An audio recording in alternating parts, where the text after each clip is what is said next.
Hi guys, Lucy aka the Watchbox Diaries here. Welcome to my channel. Now it's absolutely no secret that I'm a Grand Seiko fan. They are such an outstanding brand for me, and thanks to the lovely guys at Francis & Gay, who by the way are some of the loveliest people to deal with, I've managed to get hands-on with the limited edition 45GS recreation, and I am so excited about this review. There's a lot of information I'm about to pack into this video, so without further ado, let's get into it. Now, something I noticed when doing my research for this watch is that Swiss pieces such as the 222, which they haven't done a lot to upgrade it, although I am a fan of it. And then things like the Cubitus, which is kind of a twist on the Nautilus. Even though that got mostly negative feedback from the community, this and the 222 both seem to have gained a lot of interest and a lot of coverage. On the flip side of that, the 45GS is a historically significant watch, and this Grand Seiko is a beautiful example of a modernised, upgraded recreation, and yet I do find that it hasn't received anywhere near as much interest. Yeah, just something to think about. As always, I'll whiz through the specs first before we really get into the review. So this is a 1968 recreation and not reissue. Although they are close in design, there are some subtle differences and modernisations. So obviously this is a 45GS case. It comes in at 38.8mm with a lug-to-lug of 43.7, thickness of 10.4, and is made of stainless steel. It comes with a box-shaped sapphire anti-reflective coating and uses the high-beat 9S A4 manual wind with an impressive 80 hours of power reserve. Price-wise, it comes in at 8,850 Great British pounds, and they are limited to 1,200 pieces. So the history of this particular model is pretty interesting. Grand Seiko first introduced the 45GS back in 1968. It was designed for both precision and style. So it utilised the 4500 calibre, which included the 4520A, which was a time only, 4522A with the date, both of those boasting 25 joules.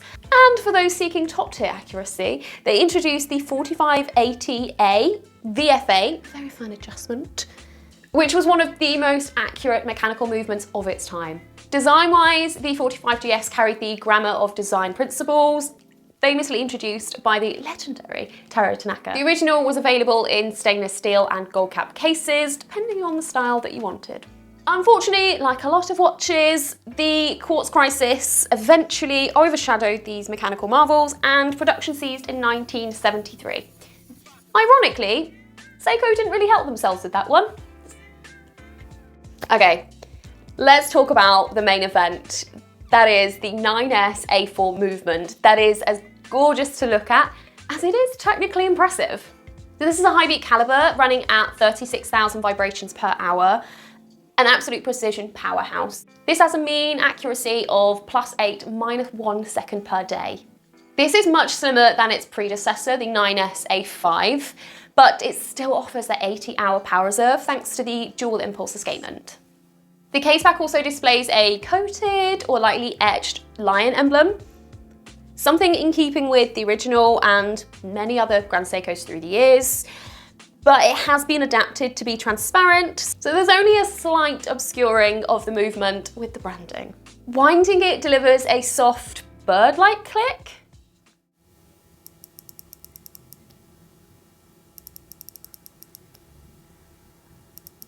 It is delicate, it is satisfying, it is very Grand Seiko. As with most Grand Seikos, the bird shape was actually inspired by the nature of the surroundings of the studio. So they could hear the birds as they worked, and they decided to extract that element and incorporate it into the design.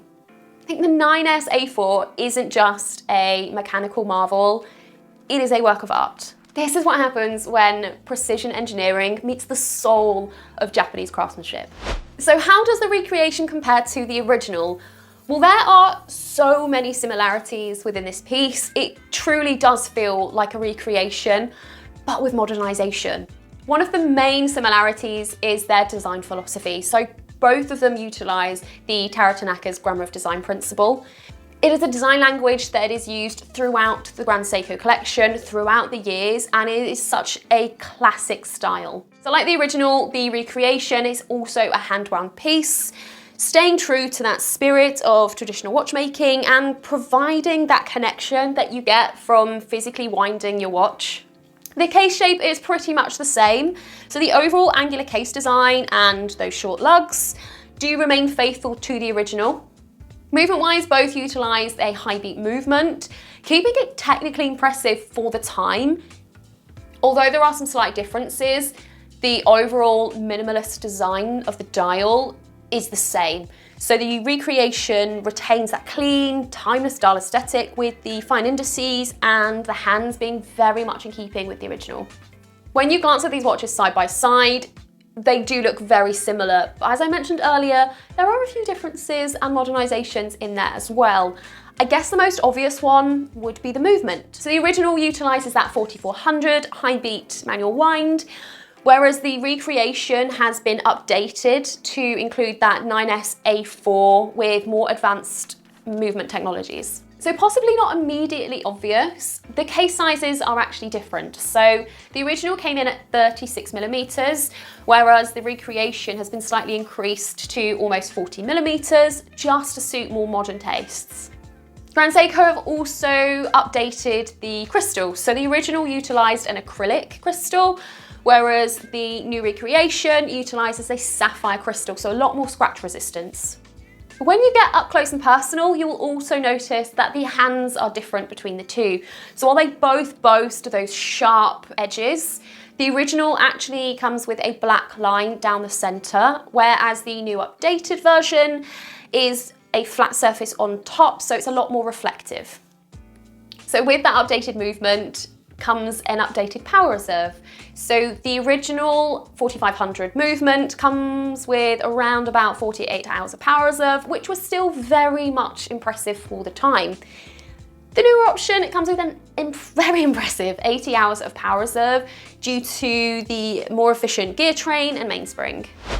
This is such a beautifully simple design. It's impeccably finished in true Grand Seiko style.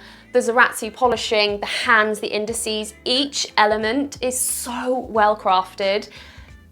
Although my Grand Seiko has a power reserve on the front and I am totally okay with that, and I'm sure to the joy of many other people watching, do appreciate that the power reserve has been placed on the back of the watch on that case back. So it is still there, but because for me and possibly some of you as well, it's quite an important element. I like being able to see that, but it doesn't detract from the simplicity of the dial. So that click has to be within my like section. This is ASMR gold with such a clean, clear clicking sound. And then on top of that, having it as this adorable bird shape, just everything about that I am absolutely in love with. I adore how beautifully executed the Caseback is. I mentioned the case design and how much I loved that, but the back received just as much attention from me as the case and the dial, and I couldn't stop staring at it. It's such a pleasure to look at. Another thing that completely hypnotized me with this watch has to be that sweeping second hand.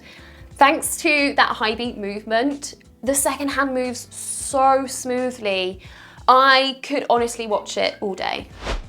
My main gripe would probably have to be the larger case size. I completely understand that it is more in keeping with the times and with the average sizings of the now. However, for me, I completely adore the charm of that smaller case size. And also, I think it fits my wrist a little bit better. Now, probably my only other gripe with this piece has to be the water resistance, or lack thereof.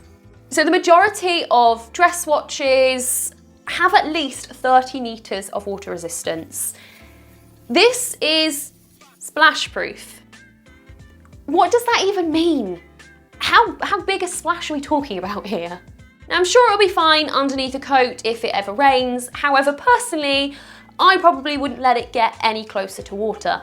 This is a beautiful example of a recreation. They have managed to keep the charm, the design, and that quiet impact of the original, while bringing it all up to date with subtle modernized elements. From the outside, the only real slightly obvious difference is that larger case size, which is just more in line with modern tastes. I love that they have kept the majority of the changes to the inside of the watch, simply focusing on upgrading the efficiency and the specifications. Overall, I think they have kept true to what makes that original so special, while giving it modern updates. I honestly think it's the perfect mix of classic charm, but with modern performance. That's it. That is my Grand Seiko GS45 recreation review done. Huge thanks again to the guys at Francis & Gay for this loan. I personally think it's a beautiful piece that needs to be talked about more. But my review is done. Now I want to hear from you guys. Let me know what you think about this watch, what you think about the original, which one do you prefer? Let me know all of your thoughts in the comments section below.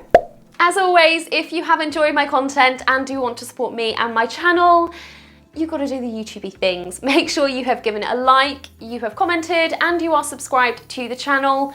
If you want to be notified of my upcoming videos, all you got to do is click the little bell and YouTube will do its thing. Until next time though, bye.